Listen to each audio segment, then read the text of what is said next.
What's up, you What's up? guys? Had a couple of technical difficulties, so yes, it's 9:15. But you know what? You love us and you're gonna let that go. You are. Facts. Yeah, it's the first time. So, First time for everything. Testing some things out. So we're super excited about it. And we are ready to kind of share some stuff with you guys. So welcome to our living room. yeah, see our lovely pictures behind us. Yeah. And, of course, again, technical difficulties. So, we're on my laptop.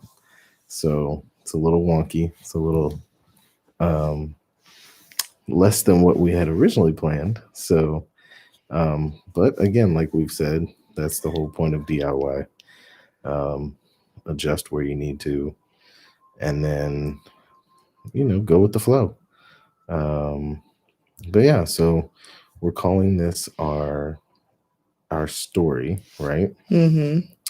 So where should we start? Um, I guess I kind of wanted to lay some things out because as you know, we originally talked about in our first video that my husband has previously been married and I was single when we got together. And so one of the main things that I kind of wanted to talk about for me is just that journey from being single to now being a wife and a mother and kind of what that looks like.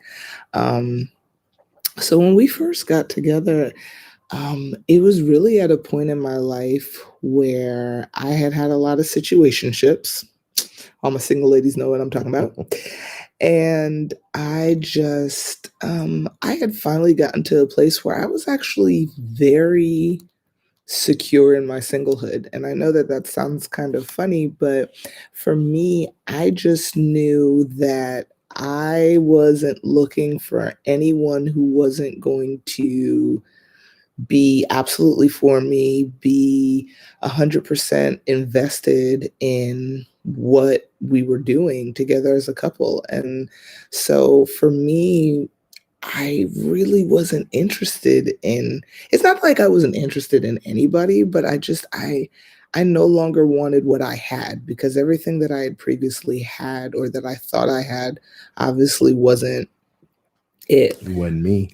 Wow. Wow. But anyway, I wanted something different, and so I was determined at that point in my life to wait. And what that looked like was no longer striving or searching or going for something by myself, but really just waiting for whatever was for me. And so when we originally started talking, I guess you can say we were friends. We were. 100% friends. I mean, yeah, there might have been attraction from the standpoint of he's a guy, I'm a girl, and we might have been attracted to each other. I mean, I think that's on like the base level. That's on real base level, but it was like, oh, okay. I mean, I can find somebody attractive and not necessarily be thinking I want to spend the rest of my life with them. You know what I mean? So it's on that kind of attractiveness from the standpoint of yes, I found him attractive, but I wasn't necessarily interested in him at the time, and he wasn't interested in me at the time. You know, Yeah. No, I was saying, yeah. I mean, I wasn't like not interested from the standpoint of like I wasn't thinking. No, I mean, I wasn't thinking about you like that. I was like, you really I was like, let worried. me send you these Be honest for the memes. camera. Like, let me send you these memes and call it a day. Like that was it. Yeah. And but one meme turned into two and turned into where we are now. Right. I mean, kind of. There were other things that happened in between that. I mean, we built a friendship. True. And so what that really just means is that, we were friends for a really long time and we, found ourselves at a place where it wasn't until one of my friends, I kind of started sharing with them the interactions that I had with Charles and just kind of what that looked like. And it wasn't until I was sitting down talking to a bunch of my girlfriends and they were like, what do you mean interactions? They're like, you like him? And I'm like, I like him. I'm like, give me a break. I am not interested in him. Like, and so I really had to sit with that because I was taken aback by that because I was like, what do you mean I like him? Like, please. Um, but when I actually had the opportunity to sit with it, I was like, wow, I do like him. And that for me changed a lot of things because there were just a couple of things that he was still working out in his personal life, Mhm. and that I felt like we needed to stop talking for a while until the things that he was working through got taken care of.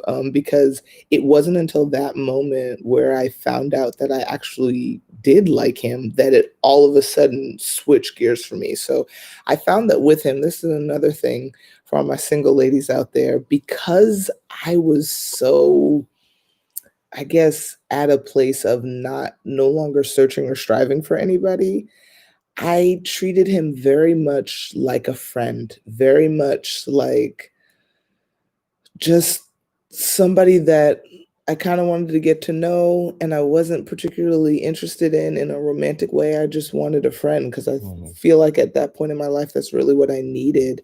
And so it wasn't until I realized that I liked him that I was like, okay, well, if I like him, then that changes everything about our relationship.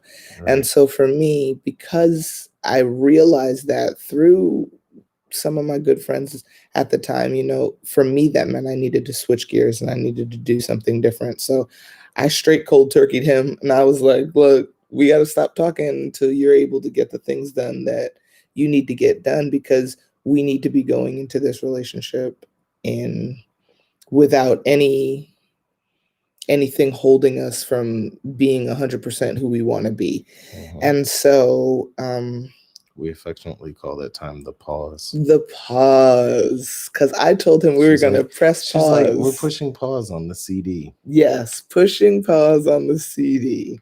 So yes, And yeah, he doesn't really like that I time. don't like that phase in our Why life not share? because it meant that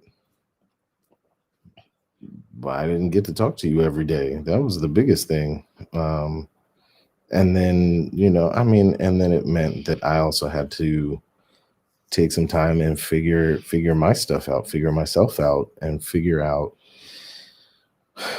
what needed to change in my life, what needed to change in my sphere of whatever I was doing, which any guy can say is never a comfortable place that you find yourself, because it then means that you're literally like peeling back the layers of the onion and saying, here's all the areas where I was wrong or right, or whatever. And that's not a fun process. I mean, but it's necessary. Like, it is one of the things that I'll say is very necessary, and it was very helpful. Mhm. However, it's also one of those things where I'm like, it's the most uncomfortable thing. Like, I prayed for patience. That was the wrong prayer, because I was like, in my mind, I was like, Lord, help me be patient to wait for her nonsense to be over. But he was like, oh, okay, let's fix all these things in you.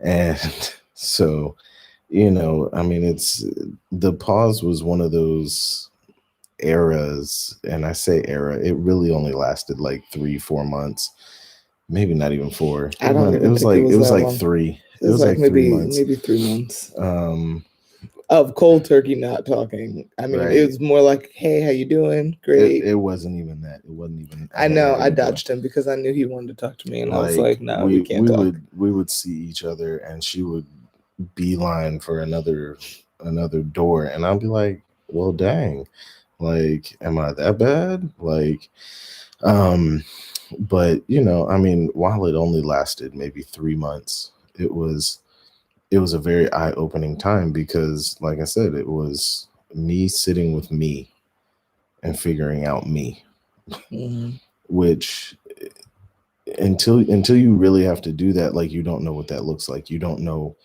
what um what your flaws are, what your faults are, unless somebody has painfully pointed them out to you, which I've been there as well. But um, but I think the other thing that I did find in that time frame was um, my ability to say, "This is who I am. This is what I like. This is what I want. This is what I don't want." And so, while I had to fix some things, I also was able to gain clarity on who I am, what I want, what I don't want, what makes me me, and then bring that level of clarity into our space, our relationship, our time together, and not be wishy-washy, not be out here playing games, because at that point there was no time for games. it Mhm. was it was I'm either all in or I'm all the way out. Mhm. And I told her, after the fact, that there was a moment where I had a choice to make, and it was, you know so a young lady hit me up and was like, "Hey, miss you, want to see you, blah blah blah." And I heard the Lord clearly say, "If you do this, you will lose her forever." And I was like, "Well, here's the choice I have to make. Do I want to go out here and be ratchet and have a Be good a ratchet. good night of fun, or do I want to actually pursue something that's gonna be a lifetime of fun?" I'm a Um, lifetime of fun, y'all. um, and so, obviously, I made the choice to pursue no, a lifetime of fun.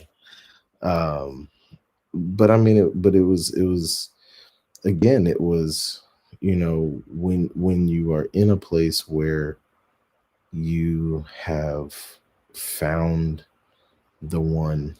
I use that loosely only because obviously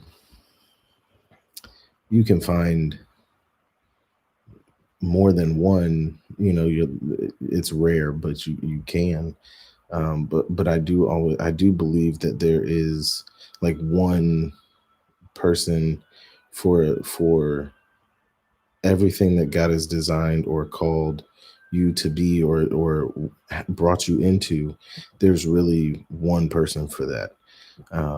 And when you find that, it's like you have to make this decision of, am I going to be all in or all out? And um, so I decided to be all in. And I think that's also yeah. why we moved very quickly. So, for instance, once we actually ended our pause and we started dating, we were together for 6 months before we got engaged, and then 9 months before we got married. So, our total kind of relationship time, from the time we started dating to the time we got married, was just a little bit over a year. So really, we moved pretty quickly for other people, but for ourselves, we don't consider it to have been quick because we had spent so much time communicating. So that's another thing that I want to bring up, is just the level of communication that we had, because he had the kids and we couldn't always see each other. I lived about 40 minutes from him, so we weren't close to each other, Mhm. even when we started dating. So we spent a lot of time talking, and we had a lot of different things to talk about. There are a lot of things that go into marrying somebody that has previously been married before, because you ask a lot of questions, or I would hope you ask a lot of questions. And especially when it involves kids and different things like that, there are just things that you need to find out, and you need to do the digging. And I find that people only do the digging when there are situations like a previous marriage or kids, or you have to work through some things. You Mhm. should be doing that digging Regardless. regardless of whatever the situations are, because honestly, somebody being married before is not a scarlet letter. It's just a life circumstance. It's no Mhm. different from anything that could have possibly happened in your own life. So I just think it's important that you do the digging. And because we did the digging and we really communicated on a different level, I feel like that just allowed us to know that we were making the decision that was best for us and best for our future family, because we had spent so much time. Like, guys, when I tell you that we had spent time digging through the deep and the hard stuff, not the easy stuff of, oh my gosh, you're so cute, I like you so much. No, we dealt with She never the said that. no. Not once. Not once. But we dealt with the really difficult things, the things that were uncomfortable, money, Hmm. um, Previous partners. previous partners, just all of these That questions was that all me, by the way. I I was the ratchet one. it's not ratchet. Everybody just has a different life. Yeah. Okay. And so from that perspective, we had to do a lot of that talking, a lot of that Yeah. um kind of digging through all of the digging through the rubble to find the diamonds. You know what I mean? That's really what it was. And oh my goodness. And so anyway, really we were just really able to find the beauty in all of the challenges that had been in both of our pasts. Hmm. And that brought us to each other, even though at this moment, many times we'll say to each other, gosh, I wish we had found each other sooner. Yeah. But the reality is that sometimes you don't know if you would have been ready sooner for the person that you have Yeah. now. I would like to think that I would be. Um, I know I wasn't though. yeah. I mean, I think there was a stretch of time in my life where I would have ruined it just because I was in a different headspace. I was not of the mindset of let me treat this person the way that they are supposed to be treated, which is hard, because you like to think that you hold yourself to certain moral standards, but when you really take a look back at it, it's kind of like, well, I could have been a little better on this thing. Mhm. And so,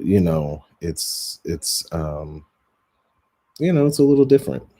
Like, but I think we found each other at the time that we were supposed to, Mhm. um, to be the best us's for each other, Mhm.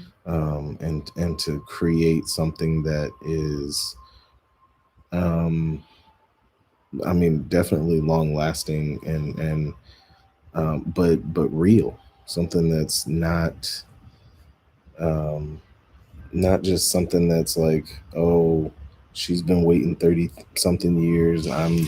Guys, I could have continued to wait. Like, I mean, and that's nothing against him, but it's just the headspace that I was in was not like, ooh, let me run and be a wife and mother all in 2 seconds without ever thinking about it. I mean, the things that I thought through and mulled over and considered, and the different voices that we were hearing, not just from ourselves, but also from friends and family and different things like that. There were so many obstacles that we had to face to get to where we are Yeah. now.